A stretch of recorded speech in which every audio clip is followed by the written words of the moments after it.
Hello everybody. आपने news में recently time में बहुत सुना होगा ग्लोबल साउथ। अब ये ग्लोबल साउथ एक्चुअली है क्या और इसका क्या मीनिंग और क्या सिग्निफिकेंस है आज के डेट पे, तो उसको समझने की कोशिश करते हैं आज। तो वैसे ग्लोबल साउथ का वर्ड जो है वो पहली बार इंडस्ट्रियल रेवोल्यूशन के टाइम पे स्टार्ट हुआ था। अब जब इंडस्ट्रियल रिवोल्यूशन हुआ तो इंडस्ट्रियल रिवोल्यूशन के टाइम में जो सदर्न पार्ट थे कुछ कुछ कंट्रीज़ के, जैसे कि अमेरिका हो गया, जैसे कि ब्रिटेन हो गया, तो उनका जो सदर्न पार्ट था वो कम डेवलप्ड था, क्योंकि वहाँ पे राइट्स होते रहते थे, पहुँच नहीं पाते थे सामान टाइम पे। तो उसकी वजह से वो जो southern part of the country है वो सारा का सारा क्या हो गया कि थोड़ा अंडर डेवलप्ड हो गया इंडस्ट्रियल रिवोल्यूशन के टाइम पे। तो उस टाइम पे एक वर्ड यूज़ किया गया जिसका नाम था ग्लोबल साउथ, जो कि अंडर डेवलप्ड है। प्योरली डेवलपमेंटल मीनिंग था उसका, उस पर्टिकुलर कंट्रीज को लेके, कुछ कुछ कंट्रीज को लेके। फिर धीरे से वर्ल्ड वार हुआ, वर्ल्ड वार 2 हुआ, वर्ल्ड वार 1 हुआ, फिर उसके बाद में आपका कोल्ड वार स्टार्ट हो गया।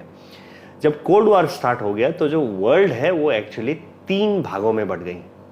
लोगों को बोला जाता है कि बाइपोलर वर्ल्ड था, तब नहीं, बाइपोलर वर्ल्ड नहीं था, तब 3 पार्ट्स में डिवाइडेड था वर्ल्ड, और ये आइडियोलॉजिकल डिवीजन था। तो जो भी कैपिटलिस्ट कंट्रीज थे, जो कि यूएस, ब्रिटेन और बाकी जितने भी कंट्रीज थे उसके अंडर में, तो वो सारे के सारे कैपिटलिस्ट कंट्रीज थे और उनको फर्स्ट वर्ल्ड कंट्रीज बोला गया। फिर सेकेंड वर्ल्ड कंट्रीज में आते थे हमारे सोवियत यूनियन, जो कि कम्युनिस्ट कंट्रीज थे। सोवियत यूनियन हो गया उसमें, और उसके 15 सैटेलाइट स्टेट्स हो गए।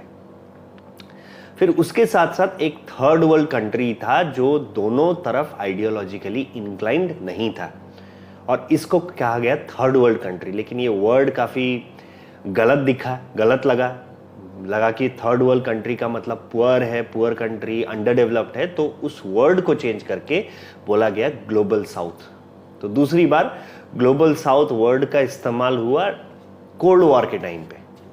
तो हमारे पास first world country, second world country और थर्ड वर्ल्ड कंट्रीज थे उस टाइम पे, और ये थर्ड वर्ल्ड कंट्री हुआ आपका ग्लोबल साउथ, जो कि आइडियोलॉजिकली जो यूएस को भी नहीं मानते थे और जो हमारे सोवियत यूनियन को भी नहीं मानते थे। फिर उसके बाद क्या हुआ, कोल्ड वॉर खत्म हुआ, यूएसएसआर डिसइंटीग्रेट हो गया। उसके बाद क्या हुआ, एक आईसीटी का बूम हुआ, पूरी दुनिया में आईसीटी का बूम हुआ। इंफॉर्मेशन एंड कम्युनिकेशन टेक्नोलॉजी के प्रोड्यूसर्स बने बहुत सारे कंट्रीज, और मेजरली उसमें फर्स्ट वर्ल्ड कंट्रीज थे, मेजरली उसमें सेकेंड वर्ल्ड कंट्रीज थे, जो कि यूएस, यूके, रशिया, ये सारे थे।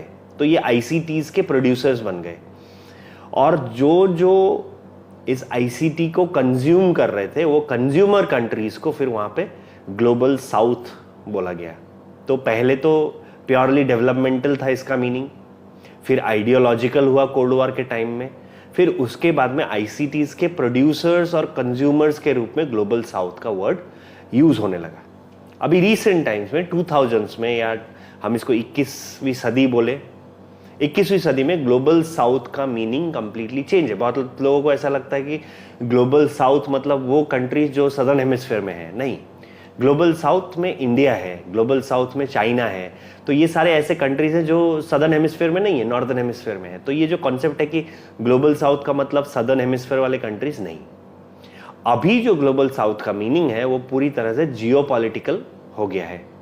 अभी जो ग्लोबल साउथ वाले कंट्रीज का आइडियोलॉजी ये है, ये कहना है कि हम एक इंडिपेंडेंट वर्ल्ड व्यू रखते हैं।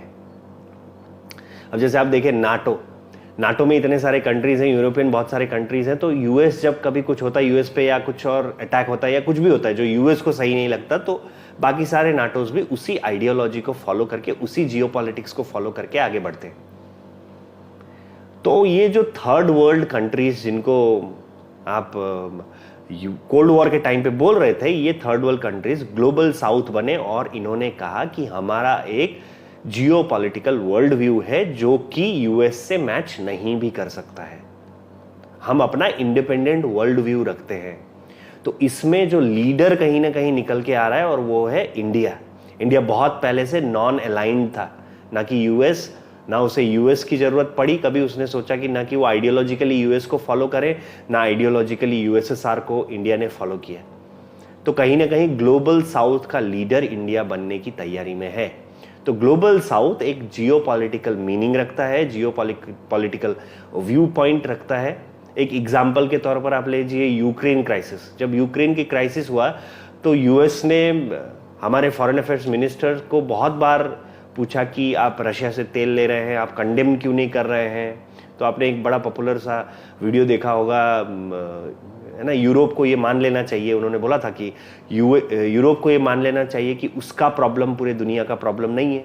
तो इंडिया का ये कहना है कि हम आपके जो वर्ल्ड व्यू है, आपका जो वर्ल्ड व्यू है उसके विपरीत भी, उसके अकॉर्डिंग हम नहीं भी सोच सकते हैं, और ऐसे सोचने वाले बहुत सारे कंट्रीज हैं। तो आप देखिए यूक्रेन और रशिया के वॉर में इंडिया का व्यू पॉइंट, ब्राज़ील का व्यू पॉइंट, फिर चाइना का व्यू पॉइंट कंप्लीटली अलग था यूएस से। तो ये अपना इंडिपेंडेंट व्यू पॉइंट रखते हैं। तो अभी तक जो डेवलपमेंट हुआ है उसके अकॉर्डिंग ग्लोबल साउथ वो कंट्रीज हैं जो जियोपॉलिटिकली अपना एक इंडिपेंडेंट वर्ल्ड व्यू रखते हैं और ये बोलते हैं कि हम डेमोक्रेटिक सप्लाई चेन में यकीन रखते हैं। Democratic supply chain in the sense, अब देखिए इंडिया जैसे कि वेपन्स रशिया से भी ले रहा है, अमेरिका से भी ले रहा है, तेल रशिया से भी लेता है, वो सऊदी अरेबिया से भी लेता है। तो ये एक डेमोक्रेटिक सप्लाई चेन की बात करता है अभी के डेट पे। तो ग्लोबल साउथ राइट नाउ बहुत ज़्यादा इवॉल्विंग फेज में है। अभी तक जो सिचुएशन है उसके अकॉर्डिंग ग्लोबल साउथ ये है जो मैंने अभी अभी आपको बताया। अब ये आगे इवॉल्व होके क्या होगा क्या नहीं होगा वो देखने वाली बात होगी। तो ग्लोबल साउथ का मतलब यही है जो हिस्ट्री से लेके अभी तक जो सिचुएशन है, इस सिचुएशन पे रीच किया है ग्लोबल साउथ का मीनिंग। तो अगर आपको मेरी बात सही लगी, तो अगर आप यहाँ तक पहुँच गए हैं तो प्लीज़ लाइक करें, शेयर करें, और अगर आपको और ऐसे कंटेंट सुनने का मन है, देखने का मन है, तो ज़रूर कमेंट बॉक्स में बताएं। Thank you very much.